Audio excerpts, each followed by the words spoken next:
so honored to have Mr. Alfredo Moran from Epic Consultants. I kind of feel like he's a friend because I think we talk every week. What a nice guy, very down to earth. And usually they say business owners or people in businesses are sharks. Not so, not so. He is fantastic. And we are so honored to have him here with us today. So let's see, 1 second. I want to reset this here.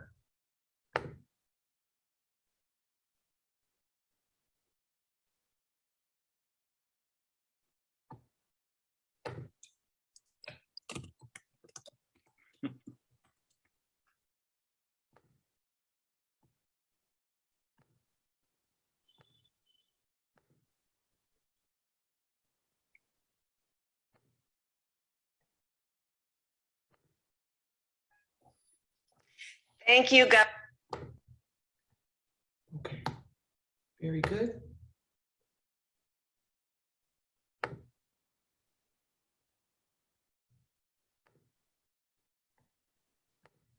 Okay, very good.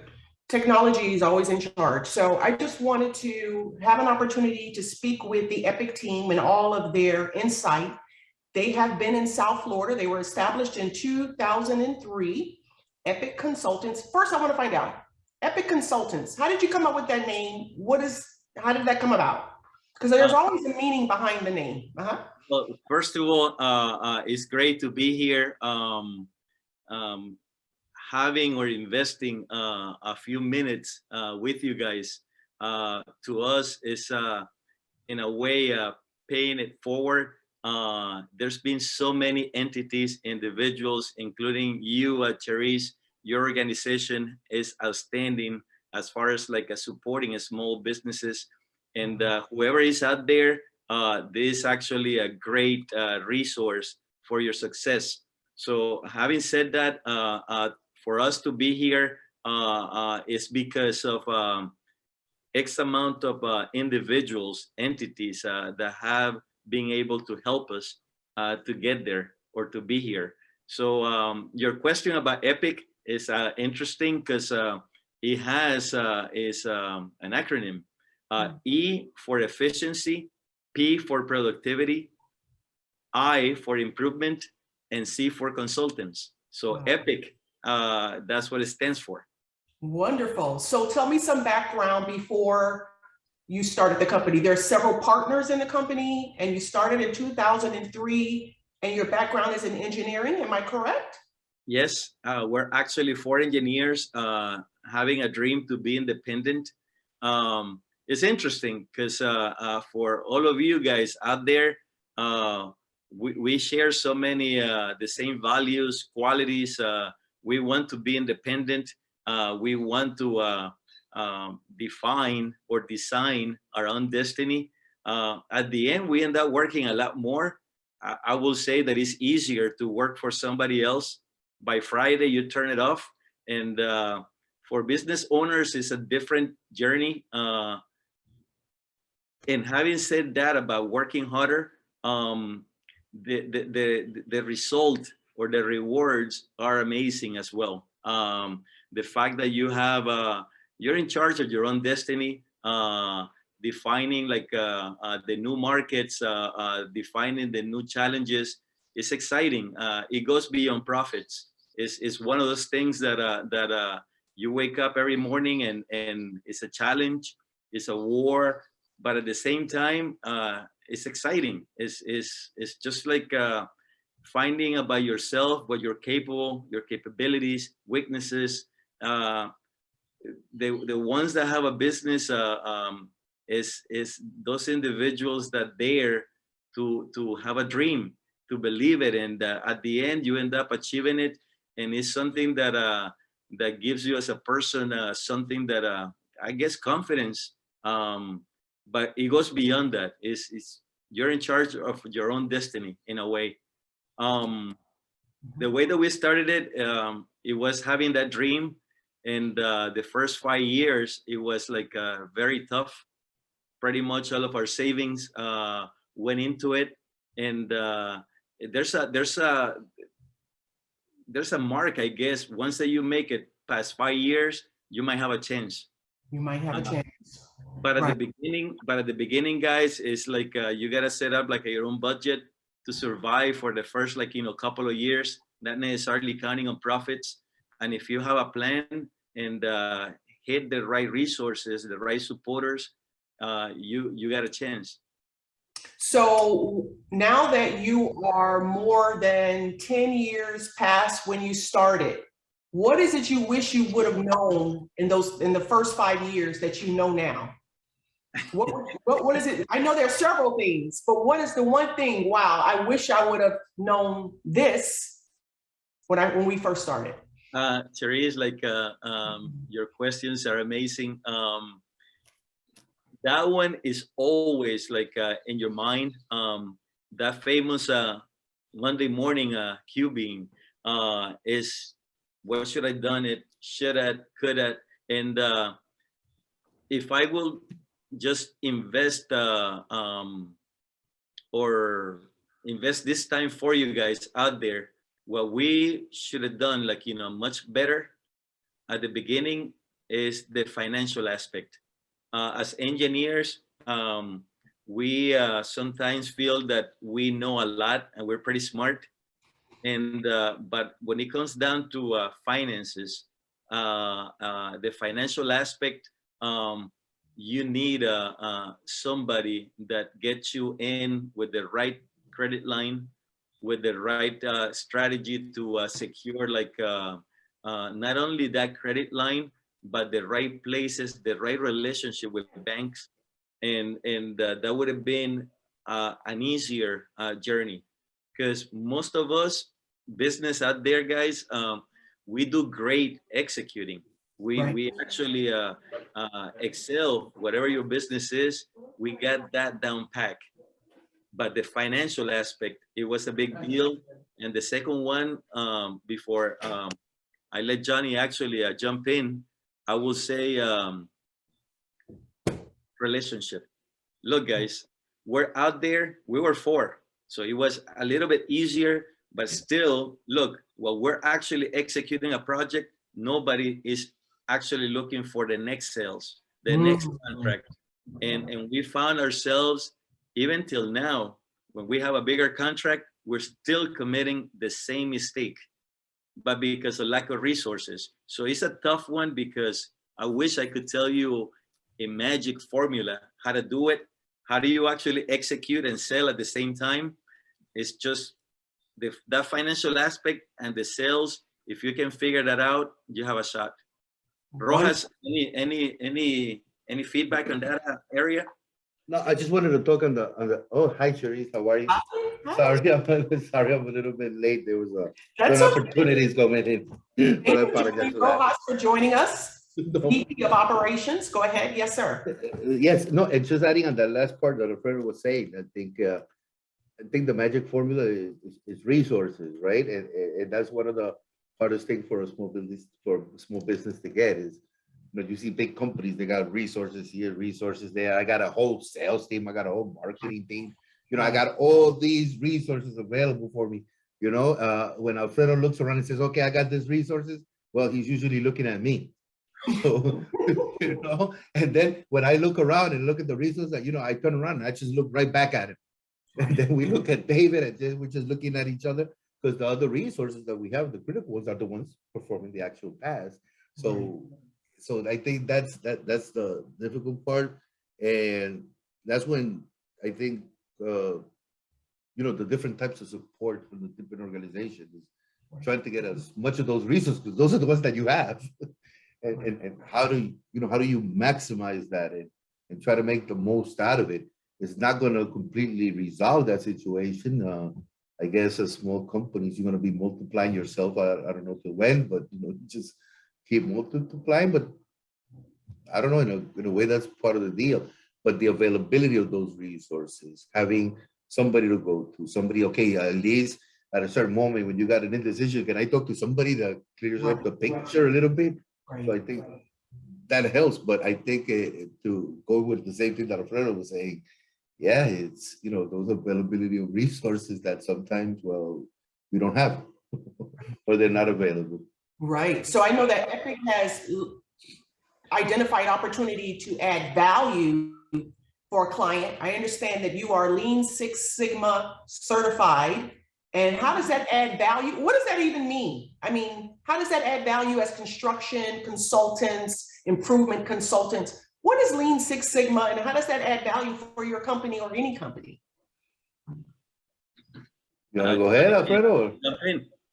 Okay. All right. Well, Lean Six Sigma. Basically what it is, and it started off as a life as consultants as well, because we also train. Actually, we develop all the process improvement courses for FIU, go Panthers. So, by doing this, it allows us, we have a whole team that's dedicated to improving processes. We have the knowledge, we have the methodology to take any process that you have. And just to give an example, invoicing, procurement, production, all these things, all these processes, we could have a way, a method that we could break them down, identify what is going wrong, address it, and then immediately see the process improve, right? So that's a methodology that's been existing in the manufacturing life for hundreds of years. That's why everybody, was on top of manufacturing. So that's why it's so developed and in manufacturing improvements happen so fast. Where we saw the opportunity, and also in the service industry, service industry, we're really quick to caught up. I mean, some of the customers that we had in the consulting side and some of the students that go to our courses are from hospitals. You got people maybe from Baptist from Jackson that are learning, these methodologies to improve. Where we saw the opportunity was, okay, and going into the construction side, we're like, okay, construction is one of those industries that hasn't been looked at a lot. They just look at budget and completion. Right. So we saw the opportunity and we started investigating and say, okay, how can we use all this knowledge that we have in an industry like construction?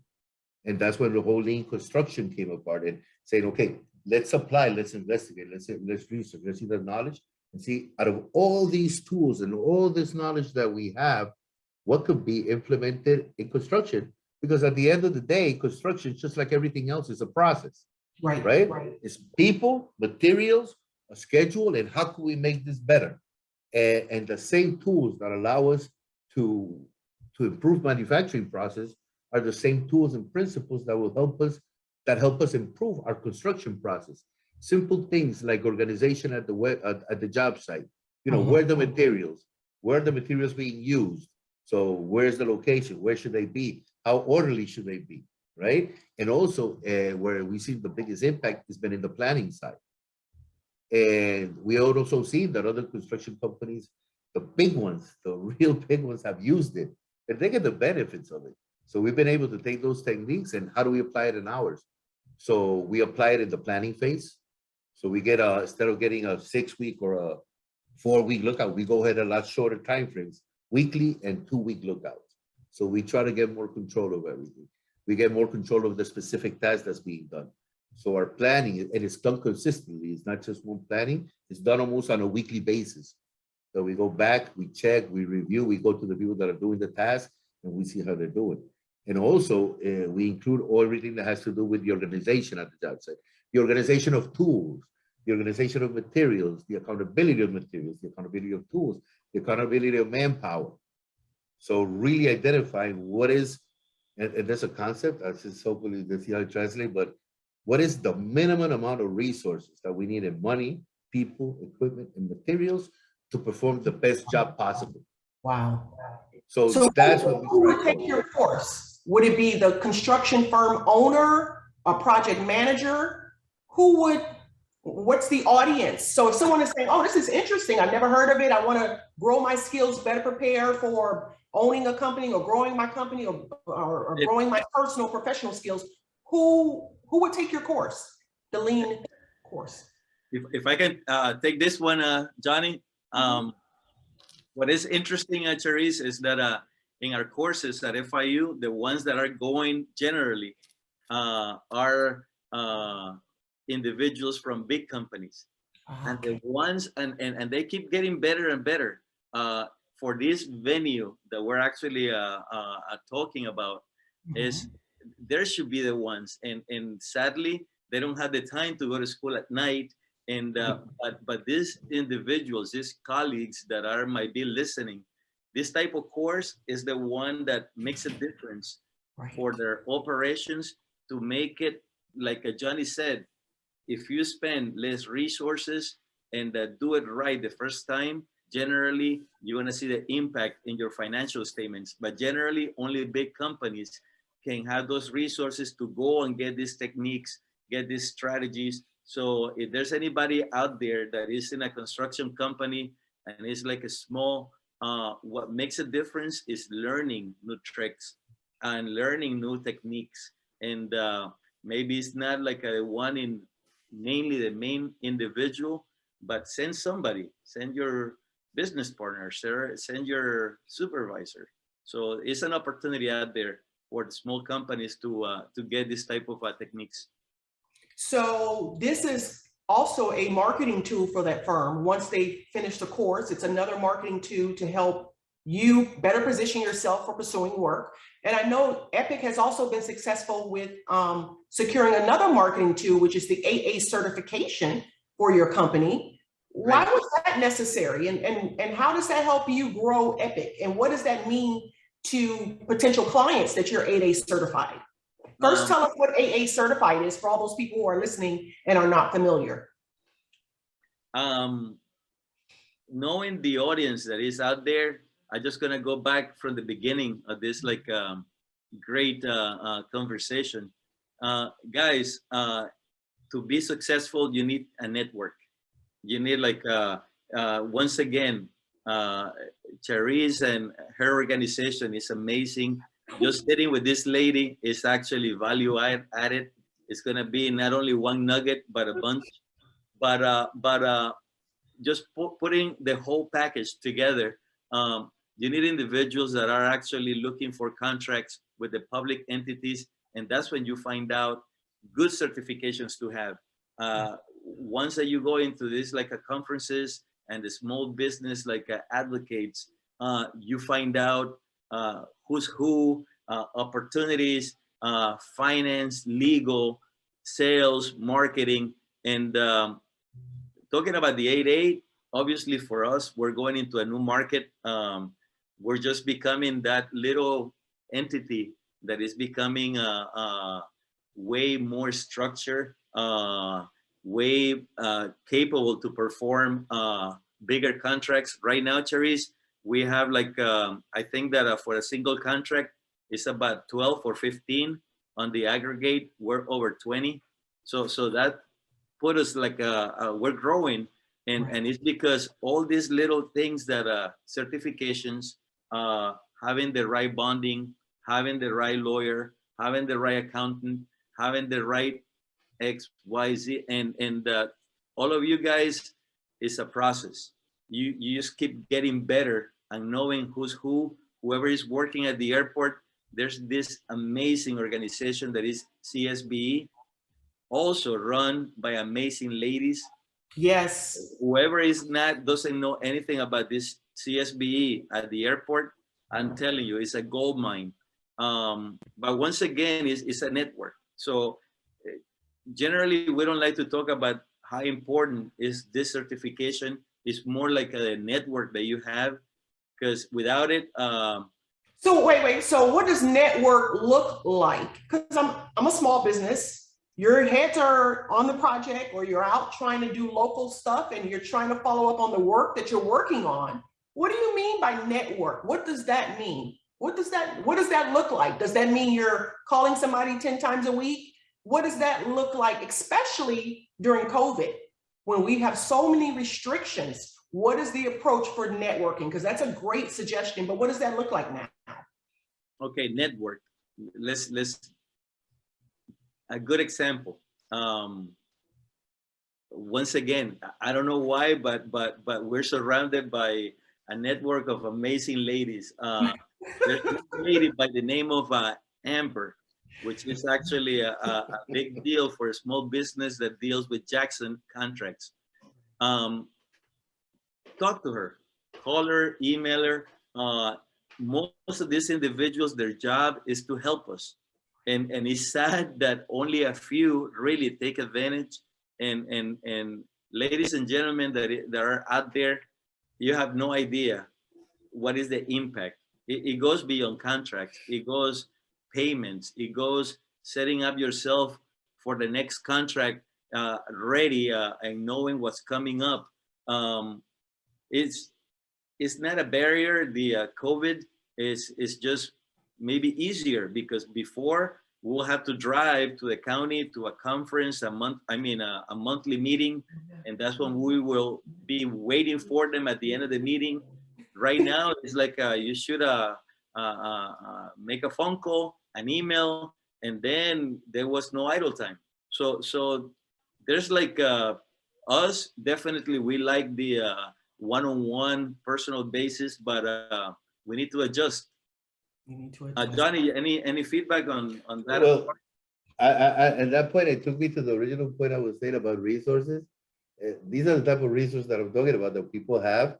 And it might not be necessary to, okay, I want something to get this directly. I'm going to go after that person. No, it's having, like Alfredo was saying, once in a while, pick up a phone. Hey, how's it going? What things are going on? What's going on? And like a catch up. I know they perform several meetings and several get-togethers throughout the week or throughout the month. You don't have to go to all of them, but hey, at least participate in one. Take some time and go to one. Also, networking that I see is, why not network with us? I mean, one day a week. Hey guys, I saw you guys on this interview or whatever. Can you have lunch? Just necessary not talk about work specifically, but different things, and that's your network is growing. So when we need somebody or somebody needs us, hey, I remember this person, and they were a roofer, or they were an electrician, or whatever is required, and it's already in the back of your head. So you got a regional point of contact. Hey, let me start with him. Let me ask this person. Right. You don't know if something good comes out, so no, but something will come out of it. It is always positive. So I think the network is always that. It could be a phone call. It could be an email. How are you? People use LinkedIn, or it could be, hey guys, you want to go to lunch? Let's have a coffee and do this. And it's just that a conversation, getting to know people, shaking hands. So to that point, does Epic have a pre-qualification process if a firm wants to get in your vendor database?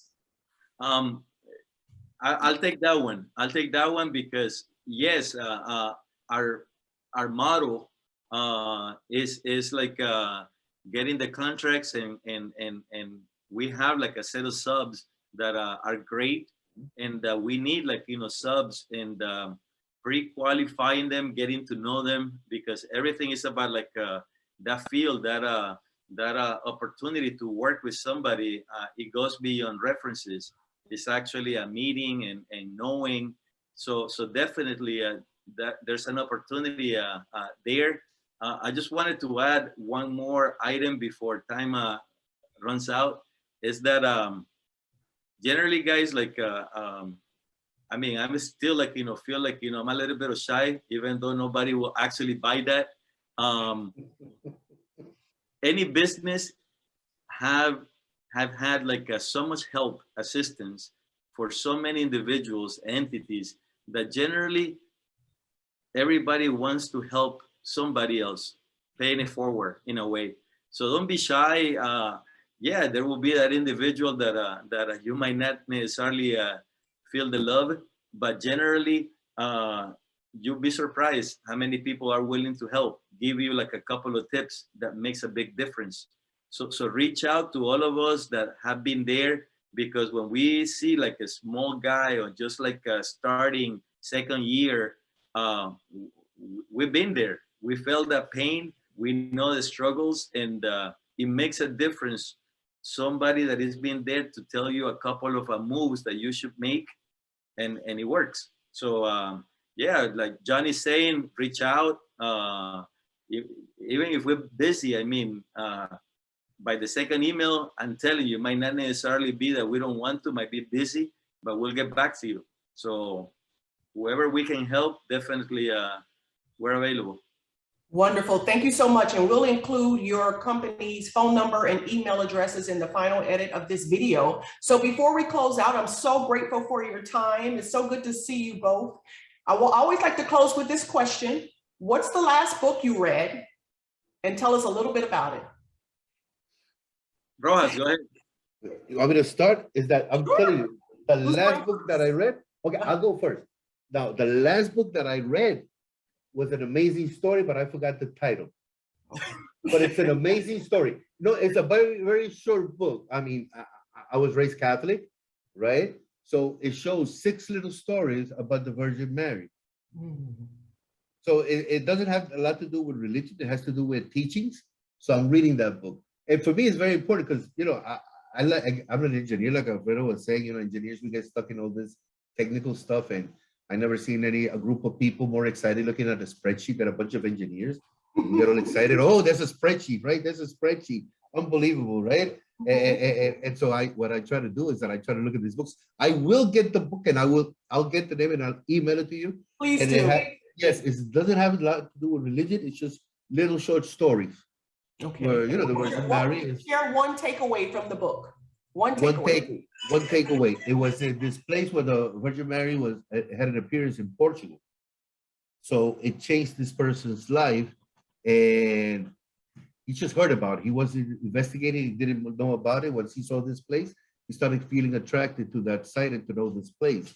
So in the search, he got in touch with beyond just the Virgin Mary or the religious side of the story and got involved more in the personal side, his relationship with his family, the relationship with his daughter and his son. So that aspect became more real. Now in the back, of course, was the image of Mary and all the teachings, but the aspect was how close that person got how close he got to his family and the people around him through that story. Right. So that's one thing that I personally have to always consider. It's, you know, don't forget the people around you. Don't forget it. It's not just the business. Absolutely. That's right. It is very easy to do that, right? You might get involved and you have an easy justification, which is, I got to work. Right. There's an easy way out, right? I'm working and, you know, everybody should understand that. But you do have to take time away. You do have to take time to enjoy the other things because that's what's going to make you come back happy to the office. Right. And that will bring you, you know, another thing that I've learned in leadership, well, they put me in this thing that, okay, Johnny, you're the owner. So I'm like, okay, but your image as the owner does impact everybody else in there. Right. When you come back with a mean face, everybody around you will feel the difference. When you come in smiling, people feel the difference. And I think learning around those stories, reading those types of books, and it doesn't have to do with the religion. It has to do with, you know what, with feeling and life itself. Right. More beyond that. So I think that reading, getting to know these human stories makes me a lot better person to be able to address, you know, the real life world situation, which is represented through a job. But at the end, bottom line, it's people. You're dealing with people. You're relating with people. You're relating with somebody that may have a particular problem that day. And you have to be able to recognize and understand that and be able to function within those parameters or those feelings because they're part of what we're dealing with. Right. Just because you say, oh, this is work doesn't mean, okay, this is work, all the feelings are at the door. No, they're still there. And I think that has made me a lot better learning and reading these types of stories and maybe learn a little bit about humans and, you know, makes you a little bit more understanding, I guess. I don't know if it was a long explanation. Thank you, Johnny. That was excellent. Thank you for sharing. Mr. Alfredo, thank you. Mr. Alfredo. Cherise, when I grow up, I want to be like Johnny that has time to read books.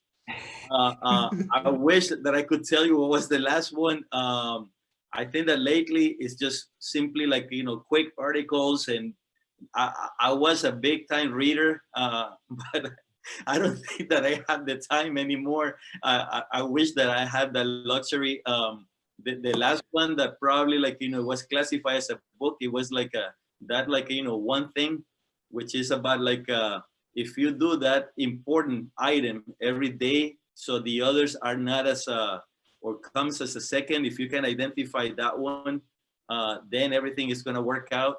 I guess that was the last one. But what I will say as me individually, no, I wish that I could have more time. I wish I could. That's okay. We understand. We understand. It's absolutely okay. So I want to thank you both, Mr. Alfredo Hassan from Epic, as well as Mr. Johnny Rojas from Epic, the Vice President of Operations, and Mr. Alfredo is the project manager, for taking the time to sit with us and chat about small business success. We will look forward for that name of that book, Mr. Johnny. Yes, I So will we send it. include that in the final video edit. Thank you so much for your time again. Have a wonderful Merry Christmas and Happy New Year. And we look forward to seeing you in person somewhere along the way. That'd Bye-bye. be great. Bye-bye. Merry Christmas. Happy New Year as well. Bye-bye.